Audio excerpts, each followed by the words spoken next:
Hello and welcome to your favourite programme, Jane's Tips. Maybe you have difficulty using and understanding the modals, les auxiliaires modaux? Well, I hope that will have changed at the end of this lesson. What is a modal? Un modal est un verbe qui te permet d'exprimer un jugement sur ce que tu dis. In fact, using a modal amounts to expressing notions of possibility, impossibility, obligation, or probability. I hope everything will be clear at the end of this lesson. Let's take a look at the three most common modals: can, must, and may. Can signifie pouvoir, au sens d'être capable de, savoir faire quelque chose. Must exprime le devoir. Et may signifie pouvoir au sens d'être autorisé à.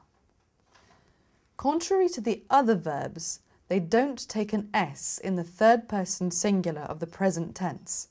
Look, he works, but she can, he must, it may. Second grammatical difference. They must be followed by a verb in the infinitive without to. Ils sont toujours suivis d'un verbe à l'infinitif sans to. They can speak English very well. Ils sont capables de très bien parler anglais. Now, what do those modals mean in the present tense? Let's take a look at the grid to understand. Possibility and capacity, can. Impossibility, incapacity, can't. Near certainty, must. Obligation, must or have to. Ban, mustn't. Absence of obligation, don't have to, don't need to, needn't. Probability or eventuality, may. Permission, may. Dans ce tableau, on voit que must and have to sont synonymes dans les phrases affirmatives, mais n'en est pas de même dans les phrases négatives. Dans ces dernières, mustn't exprime l'interdiction, a ban, and don't have to exprime l'absence d'obligation. Have to is not a modal. It is the equivalent of must. And like must, you can use it to express an obligation, especially when that obligation is imposed by a rule. Have to est utilisé pour exprimer une obligation, souvent imposée par un règlement. For example, in England, school children have to wear a uniform. En Angleterre, les enfants sont obligés de porter un uniforme. Note that you can also use have got to instead of have to. Unlike have got to is an auxiliary, so you don't need the auxiliary does or do in negative and interrogative sentences, although you can use it. So you can say either, why does Joe have to go? Or, why has Joe got to go? And Joe doesn't have to go, or Joe hasn't got to go.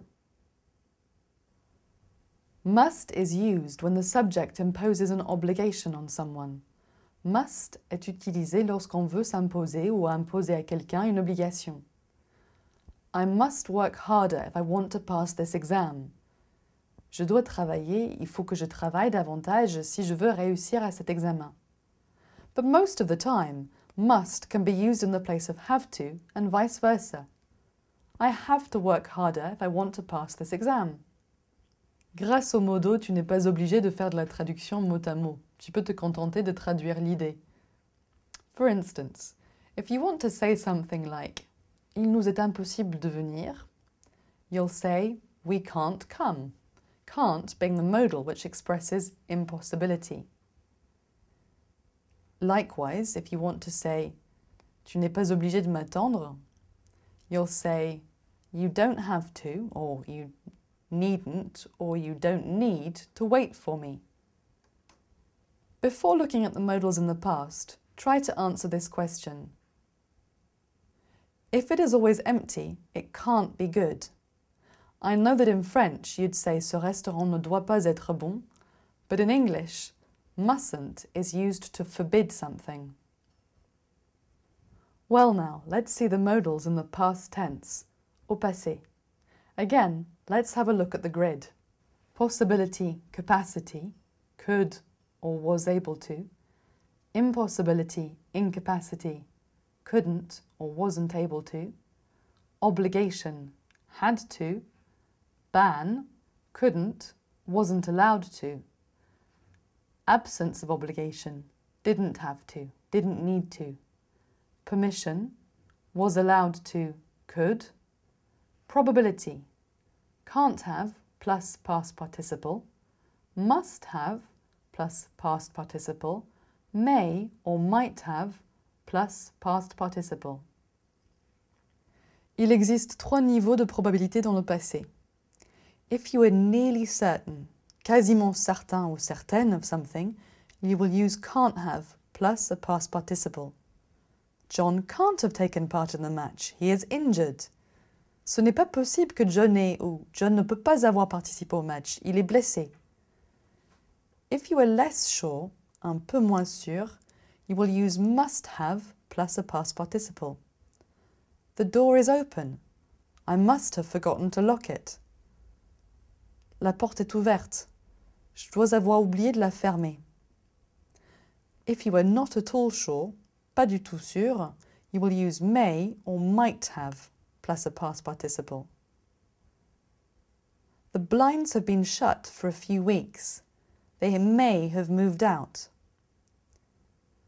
Les volets sont fermés depuis quelques semaines. Il se peut qu'ils aient déménagé. Now I'd like to say a few words about could and its equivalent, was able to. Could is used for a general ability, une capacité générale. He could speak 4 foreign languages. Il savait parler 4 langues étrangères. Whereas was able to or managed to is used for a particular situation, une situation à un moment donné.